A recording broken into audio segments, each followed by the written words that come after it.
wax ni secteur informel mais on se rend compte ñi nga xam ne ils sont dans l'informel entre guillemets yéen aussi vous avez du mal à tracer yi nga xamante ne yéen niche fiscale yi. oui loolu mooy li may wax c'est-à-dire effectivement parce que c'est pas compliqué c'est pas facile parce que xam nga je pense que am na loi de finances bu ñu defoon en 2023 sous l'ancien régime il le rappelait que même c'est historique c'est culturel c'est économique c'est-à-dire il y a plusieurs facteurs qui sont c'est comme aujourd'hui devant Walfadjri quand vous sortez il y a des gens qui sont là devant di jaay état bi def effort bu mu def pour dindi leen c'est très compliqué c'est un peu la même chose pour les administrations mais administration je pense que am nañ moyen aujourd'hui yoo xamante ne bu ñu ko tegee au niveau par exemple tey jii moo xam ci bancarisation au niveau des transactions wàññi tout ce qui est réduction flux en espèces ba nga xamante ne flux en espèces yi peut-être que entreprise yi bu ñu ko utiliser te peut-être mën na am à un certain volume mën na am ay sanctions yu leen dal. surtout yenn secteurs yi ndax am na yenn secteurs yoo xamante ne waruñu fa nangu espèce di fi def. ah oui mais le secteur de la bijouterie en or yooyu noonu warul nangu. de l'immobilier espèce de l'immobilier warul nangu ñuy fay par espèce. L'immobilier par exemple il y a plusieurs années je pense le GIABA le groupement interafricain pour le blanchiment de capitaux je sais pas la lutte contre le blanchiment de capitaux xamatuma la tur argent sale je sais pas dañu waxoon ni immobilier bi ce qu'on avait vu que lu ci bëri lu ciy dugg c'est de l'argent sale. Bon administration fiscale nag moom liggéeyul argent sale ak argent propre moom li mu xam mooy da nga liggéey da nga war a fay ay impôt loolu dafa war a nekk civisme comme je dis xam nga souvent nit ñi da ngay gis kenn kuy kaas ne non on a des problèmes dans les hôpitaux on a des problèmes dans les écoles li ma lay wax nii takk ko téere fii ak 100 ans 200 ans 4 siècles si les gens n'acceptent pas de payer convenablement les impôts état yi mun amul ku fi ñëw du Diomaye du Ousmane Sonko qui pourrait parvenir à des résultats moo tax côté boobu le premier ministre Ousmane Sonko neex ma ci ak le président de la République parce que dañoo am benn fulla mooy li nga jël décision bi nga jël da nga koy jël mu neex mu naqari nga def ko nit ñi bu ñu ci kontaanee xayrun bu ñu ci meree xayrun demain il y a les urnes comme je l'ai dit en démocratie mais soo ko deful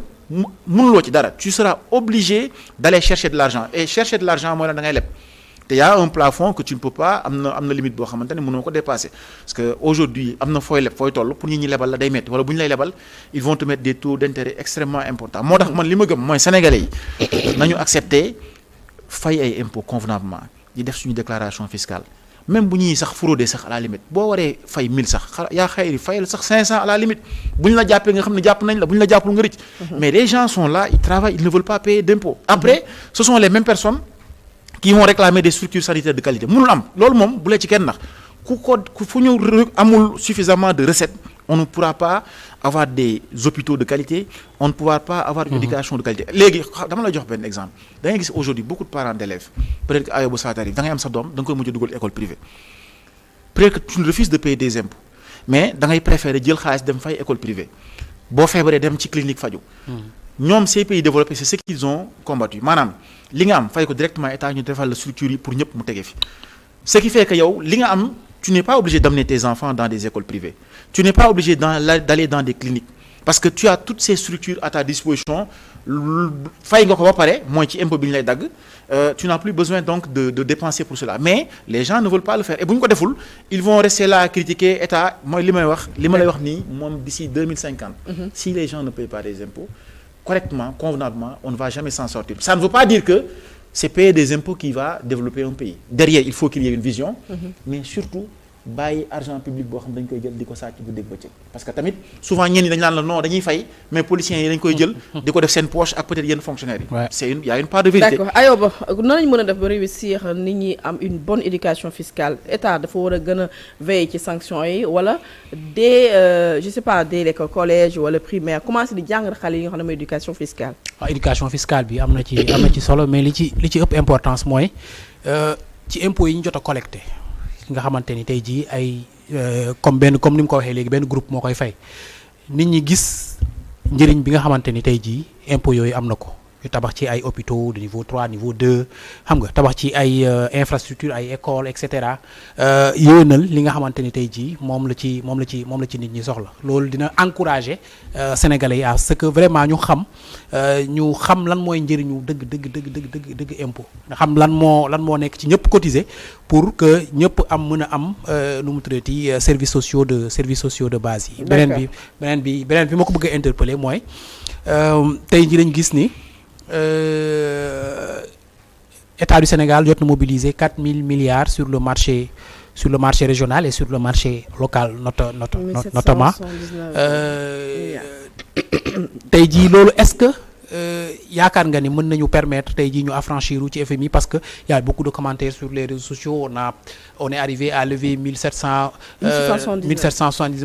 milliards sur le marché local sans le FMI, etc. Alors que dans un autre contexte tey jii gis nañ ni l'État du Sénégal, le ministère des Finances et du Budget ñi ngi def des pieds et des mains pour avoir un nouveau programme avec le FMI. Est-ce que tey jii c'est pas trop tôt ñu ni dañuy affranchir ci FMI tout simplement parce qu'on a pu lever tous ces milliards-là sur le marché régional? Bon, en fait xam nga gouvernement bi bon je ne dirais pas amul communication claire là-dessus mais xam nga parfois il faut manœuvrer avec intelligence. di nga def dara doo dugg ci yenn détails yi en public parce que da nga ko seexal ñoo xam ne également dañoo am tuuti caay-caay. donc bu ñu xamee fi nga jëm mën nañ la gàllankoor mën nañ la yàqal mais li wóor ba wóor mooy que ni on peut mobiliser de l'argent sans passer par le FMI. C'est des possibilités, il y a des pays qui le font. Donc je pense que l'État du Sénégal également, rien ne l'empêche. Li ci ëpp solo mooy comme je dis xam nga les bailleurs bu ñu lay lebal mooy li may wax toujours dañuy xool sa capacité de mobilisation de ressources internes boo bëggee ñu lebal la bu ñu gisee ni kii mën na fay xam nga quelqu'un qui a par exemple supposons un immeuble R+8 ici nii di louer su demee soxla ci banque mën nañ ko lebal facilement mais soo yoree si benn rez-de-chaussée bëgg a leb yenn montant duñu lebal c'est la même chose avec les États li ñu njëkk a xool loolu la ñu njëkk a xool kii may lebal est-ce que mën na ko fay xam nga jamono yee si ginnaaw am nañu si doon insister di ci wax ni restructuration dette bi je le dis partout et haut et fort may leen restructuration dette bi ngeen di wax même soo ko defee ñu ne la non dañ lay étaler sa dette publique sur par exemple au lieu de 10 ans 15 ans wala yenn intérêts yi ñu wàññi la et cetera mooy le pendant mooy dañ naan la say subvention da nga koy dindi. wala yenn subventions yi da nga koy wàññi c'est ce qu'ils vont te dire maanaam moo xam ci électricité la ou bien ci carburant yi dañ lay wax ne la say recette fiscale da nga koy yokk maanaam li ngay def nii tey jii moom lañ lay imposer donc à mon avis vaut mieux le faire soi-même nga jël sa responsabilité. nga xool mobiliser ses ressources internes nga ni man damay yokk samay impôts mën na bañ a nekk sax yokk ay taux mais mën na nekk élargissement de l'assiette comme on dit souvent c'est le jargon en réalité parfois lu ci bëri mën na bañ a nekk sax ay création de nouvelles taxes lu ci bëri élargissement la mooy ñu dul woon fay ñu fay pour ñu mën a am suffisamment de mais loolu moom foog nga def ko mooy que ni tu es obligé de montrer que j'ai des capacités pour rembourser su luy jàllee parce que l'État est en train de prendre des mesures au niveau de la loi de finances du projet de loi de finances de 2026 buy wane ni état bi jël na ay mesures yu importantes yoo xamante ne dina mobiliser suffisamment de ressources en 2026 donc loolu bu ko ñi gisee dañuy am courage ne ñi ngi def ay efforts budgétaires des efforts d'assainissement donc je pense que suñu leen lebalee dinañ ko mën a rembourser mais su amul tu es obligé comme je dis d'aller recourir au marché financier et cetera avec tout le chantage qui va derrière te loolu c'est pas nouveau je pense que le régime sortant dans la loi de finances su ma juumul am na fu ma ko noté woon 2023 avant ñuy dem ñoom dañu bindoon ci projet de loi de finances 2023 ou 2024 que face aux politiques dama ko bind textuellement li ñu ko waxee woon mooy face aux politiques de redressement des crédits et à la baisse de l'aide publique au développement il devient impératif pour l'État de renforcer sa souveraineté budgétaire à travers une mobilisation plus accrue des ressources internes diggante 2024 et 2026 donc la tendance haussière mooy nekk bu ñu bëggoon collecter plus de 20% par année de yokk maanaam impôt de 20% c'est-à-dire pour dire que ni même ñi fi jógee ils savaient cela ils savaient que ni il fallait mobiliser davantage de ressources parce que aide publique au développement bi mi ngi commencé wàññeeku réew tubaab bi ñoo ñëpp jafe-jafe am na sax ay mesures yoo xamante ne ministre des finances bi décédé bi fi jógee Moustapha Ba yàlla na ko yàlla daf ko jëloon en 2023 il avait fait une note pour dire que dañu bëgg exonération yi nga xamante ne parce que exonération yi dañu koy mesurer également à travers comment dire le document boo xam ne sur les dépenses fiscales la tudd dañ koy publier chaque année wala chaque 2 ans mu génn pour wax ni État du Sénégal dafa bëri ay exonération dafa bëri nag type exonération moom ci moom dafa jëloon ay mesures en 2023 ne nag ci administration yi étudier pour ñu wàññi carrément exonération yi pourquoi ñu ko doon def parce que ñoom seen bopp xamoon nañ ni fi ñu jëmoon après 2024 on allait rembourser beaucoup de dettes il fallait mobiliser ils le savaient pertinemment c'est pas des choses qu'ils avaient dit mais xamoon nañ atteindre nañ un plancher boo xamante ne wala un plafond boo xamante ne ci mobilisation yi bu ñu dindiwul exonération yi wala créer de nouvelles taxes wala de nouveaux impôts wala yokk yi élargir assiette bi duñ ci mën a génn donc ils avaient prévu de faire cela moo tax si aujourd'hui le nouveau gouvernement vient pratiquement redynamiser ces mesures-là assumer ko parce que c'est la seule différence comme je dis la différence mooy ñii dañuy taxaw assumer wax na ñii lii la ñuy def te lii la ñuy bëgg a def te nii la ñu koy defee ñee duñ ko assumer da ngay voter loi de finance ñu dugal créer nañ taxe doo ci xam dara da ngay xëy suba ñu ne la téléphone prix yokku na en réalité c'est pas le vendeur de téléphone c'est parce qu'on a mis une taxe ainsi de suite mais ici le choix c'est de dire que lii la ñuy def te nii lañ ko defee les gens l'assument et voilà on avance. Alors Abdou Karim Camara di fàttali na aussi vous êtes enseignant à l'école supérieure polytechnique ESP nemmeeku nañu fan yi ñu génn il y a juste un mois ay yëngu-yëngu yu amoon ci dans l'enseignement supérieur est-ce que mu yan réforme nga xalaat ni sur le plan je veux dire pas sur le plan économique wala ci mbirum bourse yi tout le temps ça revient les nouvelles autorités war nañ ko enclencher dès 2026 nga xamante ni vraiment des grèves répétitives pour mun a fay ay li nga xam ne mooy les bourses des étudiants vraiment ce sera rangé aux oubliettes duñ ko dundaat comme ni ñu ko dundee ci régime précédent. da nga bëgg su ma génnee fii étudiants yi toj sama bopp quoi. parce que ñoom ku tudd seen bourse yi. bon man xam nga man souvent j'ai beaucoup de. On est en train de parler de finances et tout. Ouais, donc, j'ai beaucoup de compassion et de respect pour les étudiants. Man, j'ai été étudiant, je pense que ñëpp xam nañ li ci nekk. Donc c'est pas facile quand on est étudiant. Donc c'est des jeunes qui ont besoin d'être encouragés, d'être aidés. C'est vrai que la problématique des bourses revient tout le temps. Et quand j'ai vu que récemment, je pense qu'atteindre presque 100 milliards par année, j'étais un peu ébahi. C'est énorme. Qu'est-ce qu'il faut faire maintenant? Il faudrait beaucoup de... Qu'est-ce qu'il faut faire? Réduire coûts yi wala ñu joxe bourse yi de manière sélective. Qu'est-ce qu'il faut faire? Parce que lii ça peut pas continuer. Non, je suis tout à fait d'accord. C'est déjà sélectif, hein. Ouais, li ma jàpp mooy bourse yi dañu ko war a dañu war a bon pas dans l'immédiat xam nga souvent comme on dit en droit un droit acquis dafay naqari dindi maanaam un droit acquis yow ñëw nga première année commencé nañ la fay bourse bu ñu ñëwee licence ñu bëgg ko dindi day compliqué pour man ñi fi nekk xas ba inscrire mën nañ leen bàyyi ba ñuy génn ak seen bourse ñu ne par exemple à partir de supposons 2028 2027 étudiants yi ñu joxati bourse ñii lay demee ba nga xamante ne kuy ñëwati université xam nga ni la bourse n'est plus une obligation. Abdoulaye Wade moo ko généralisé. Non moo ko généralisé. C'était de bonne guerre, c'était une bonne cause, mais am na fu réew di toll également da ngay xoolaat par exemple yenn doxalin li ma jàpp mooy ñi fi nekk ñu bàyyi leen seen bourse ñu continuer peut-être à partir de 2029 c'est à l'État de décider peut-être avec pas forcément avec les étudiants dire que à partir de 2028 2029 képp ku amati bac on ne te garantit plus une bourse ñii la ñuy garantir bourse. ñu jox leen ko parce que 100 milliards je me dis que si on donnait ñu am mention peut-être. mën na bañ a nekk sax mention kese peut-être que ñenn ñu nekk ci ay jafe-jafe je ne sais pas. mën na nekk loolu waaw donc mën na nekk ay critères sociaux mën na nekk ay critères également de je sais pas compétence laa koy wax xaw ma mais loolu pour man mën na nekk mesure par exemple tey boo xaajoon loolu bourse yi par exemple 100 milliards yi ñuy dugal ci bourse ak xeetu aide yooyu ñu jël 50 milliards bi. Chaque année mën nañ ci rénover universités yi defar ci universités yu bees defar ci ay laboratoires parce que nos universités yi également nañu waxante dëgg pratiquement li muy former fi mu nekk ni jamono yi ñu nekk pour le marché de l'emploi ça devient de plus en plus compliqué alors que mën nañu ko dugal ci formation professionnelle ak yu mel noonu mais jël 100 milliards comme ça di ko injecter chaque année ci ay bourses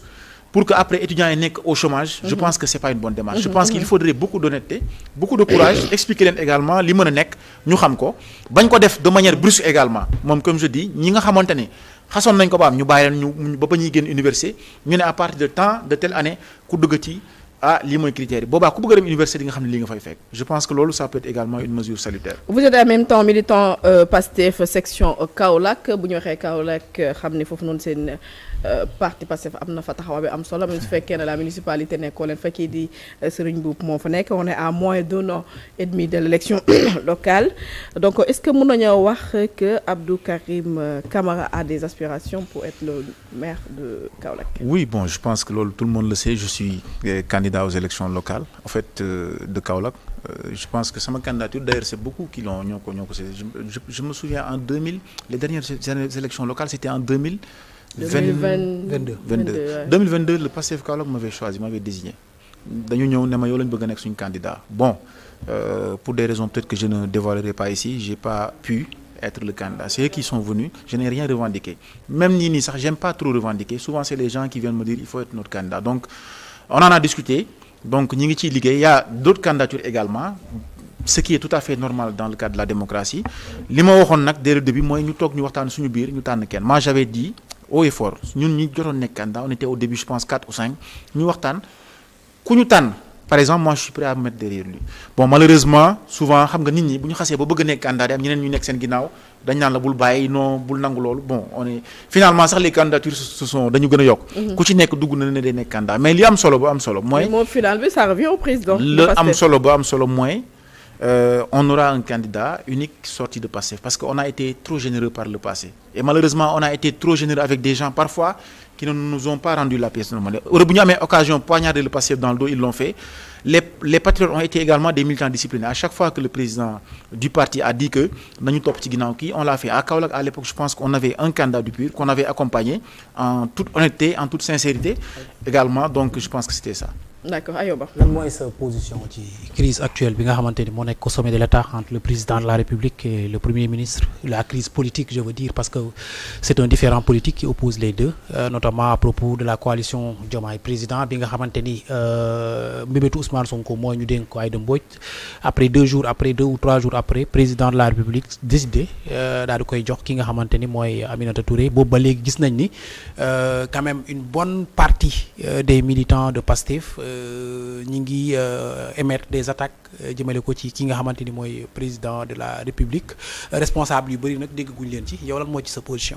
Bon parce que xam nga c'est responsable yi am na ñu ci wax am na ñoo xam boo xoolee sax dafa mel ni plateau yi parfois temps yi gars yi dañ koy éviter parce que pour éviter ces questions. Parce que c'est délicat je les comprends c'est pas par peur hein. Je pense que patriote yi ku doon xam ni ragaluñ. Mais je pense que c'est délicat du lu ñuy nëbb nag parce que li may wax toujours. li may wax sànq ci mbirum impôts yi ak li nga xam ne gouvernement mën na def maanaam assumer ko quand il y a eu des différends le premier ministre est sorti la assumé généralement yi bu amee les gens le gèrent en cachotterie ñi di wax mais on l'a assumé et je pense que ils ont dit que y avait des différends assumé ko maintenant il y en a qui ont pris parti ñii pour le président de la République ñii pour le premier ministre et les jeunes se sont déchaînés. Je les comprends. Je pense que quand j'entends certains dire hein bu may dégg ñenn ñi ne non jeunes yi duñu déchaîné wu bon ma ne leen déchaînement bi jeunes yi am moo ñu permettre ñu yegg si fu ñu yegg si loolu kenn mu leen ko reprocher bu ñu daan mer dañu daan génn xeex wax moo ñu indi résultat yi donc tey bu ñu kontaanulee am nañu droit également wax li nga xamante ne également sentir nañ ko li ma ci xam mooy en tout cas li ma ci xam y a eu des bonnes volontés depuis quelque temps ñu ngi doon jéem a waxtaan seen diggante pour xool nu ñagas-ñagas bi dañee mais man sama gis-gis je le dis en toute franchise moi je pense que tey dafa am fu ñu jógee on n'a plus besoin Ayoba l'a dit tout à l'heure on ne peut plus en Afrique continuer pour des questions électorales ci ay problèmes président de la République Bassirou Diomaye Faye tey bu ñu demoon ba toog ba 2029 moom mu jàpp ne dafa war a nekk candidat kenn mënu ko tere je pense mais également le premier ministre Ousmane Sonko bu demoon ba jàpp ne dafa war a nekk candidat également je pense que il sera candidat et boobaa ku ci nekk am nga droit ànd camp bu la neex mais je pense qu'on n'arrivera pas à cela mais man li ma jàpp man li ma gëm di ko wax toujours man leen man tey bu yàlla wàcce woon aaya ne 2029 Ayoba Faye moo nekk président de la République Ousmane Sonko ne sera pas président de la République je préfère ànd ak Ousmane Sonko ñàkk plutôt que ànd ak Ayoba Faye kii nekk président nag yàlla moo ko xam mais man sama conviction loolu la c'est-à-dire nit su ma ànd ak yow damay ànd ak yow pour des convictions parce que en réalité nous la politique on n'y cherche absolument rien du position boo xamante ne mën nañu ko jox mën nañu ko nommer bu ñuy apporter plus que notre métier ne nous apporte donc su ñu amee lu ñu ci wax également on le dit en toute honnêteté moi je pense que le président de la République on a été des collègues je pense que ñi mere nañ ko surtout les jeunes y a des choses qui se disent au niveau de la population day baax mu xam ko je ne sais pas est-ce que ñi muy toogal ñi ngi ko koy wax mais day baax mu xam ko parce que xam ko moo koy permettre mu rectifier wu peut-être moom am na loo xam ne bëggu ko wax c'est à lui de voir mais li ma jàpp li ma xam nga xamante ne sénégalais yi ñu bëri je pense que ils ne sont pas contents les militants ne sont pas contents parce que ñoo ànd ak moom depuis démb bi ñu nekk candidat ñu daw wax ci sonn ci jeunes yi wax ci ba tey jii yàlla def li muy def je pense que war na bàyyi xel également loolu mën na am sax différent avec le premier ministre Ousmane Sonko loolu ñoom ñaar la mais ñi nga xamante ne ñooy militants yi derrière je pense que daf leen war a bàyyi xel bu baax et ça je le dis en toute honnêteté moom xam na j'ai pas ma langue dans ma poche bu ma toogoon ak moom ni laa koy waxee mooy que ni les militants les patriotes ne sont pas contents et yemul foofu kese beaucoup de Sénégalais également ne sont pas contents parce que li ñu gis nii neexu leen donc ils le disent bokk na ci siège coalition Diomaye bi est-ce que loolu dafa ñëw acte ni li ñu doon wax depuis des mois la rupture politique est actée. Bon je ne sais pas je ne sais pas peut-être je ne sais pas xam nga je voudrais pas partir sur la base de spéculation li ma ciy jàpp mooy li nga xamante ne bi problème amee le premier ministre daf ko wax en toute transparence peut-être que président de la République dina ci wax peut-être d'ici 31 décembre il fera une déclaration il en dira ce qu'il pense su demee ba jàpp ni moom dafa war a mën a jël yoonu boppam ce que je ne crois pas du tout jusqu'à preuve du contraire mu waxal ko boppam c'est son droit le plus absolu mais na jàpp ni les militants ne sont pas contents et c'est pas seulement les militants, c'est les populations. Nous on est de bons baromètres. Dañuy dugg ci oto yi, dañuy dugg ci taxi yi, dañuy waxtaan ak nit ñi da nga lay wax ils ne sont pas du tout contents. Je sais pas quelles sont les informations que les gens lui donnent. Ça c'est l'ancien collègue qui le lui dit. Les gens ne sont pas du tout contents. Il n'est jamais trop tard. Xam nga l'erreur à ne pas commettre c'est quoi? Mooy li daloon Macky Sall. Ngay dem di mbëkk miir bi ñu naan la yaa ngi mbëkk miir bi nga insister. Nga jàpp ni mën nga ko régler. Le président Macky Sall, ce qu'il faisait à chaque fois en 2021, il a posé des actes, il a pensé qu'il pouvait régler cela, c'était un problème de la jeunesse alors que c'était plus que cela. Il est revenu en 2023, en 2021, 2023, il pensait que mënoon na ko régler, etc. Mu dem sax ba jël la mesure suprême mooy repousser les élections mu daw génnaat ci parce que boobu gis nañ sax bi mu ci génn da nga xam ne dafa affolé xaw ma qu'est-ce qu'on lui a dit il daf ci génnaat complètement avec affolement. Malgré tout, il a perdu. Son camp a perdu. xool ko tey jii donc c'est compliqué pour man. li ma jàpp mooy que ni fi may jeexalee mooy que ni le pouvoir n'est pas une fin en soi. bu ko dara jaral digganteem ak président Ousmane Sonko mooy président Ousmane Sonko mooy le président du PASTEF bu ko dara jaral muy yàqu. Je pense que être chef de l'État c'est pas donné à n'importe qui sur 10 générations peut-être que ñi ko ciy nekk du bëri bu la ko yàlla defee da nga ko war a sant donc je pense que ils arriveront à se retrouver autour d'une table. Patriotes yi je comprends leur colère je leur demande peut-être un peu d'apaisement. Je comprends leur colère mais je pense que ça va finir par se régler. ñu lay remercier bu baax a baax Abdou Karim Camara. Je rappelle que vous êtes inspecteur principal des impôts membre du MONCAP enseignant à l'école supérieure polytechnique nekk membre PASTEF bu Kaolack mbégte la woon ci ñun vraiment remercier la ci xam-xam beeg pertinence waxtaan bi remercier Ayoba Faye comme tous les jours c'est un plaisir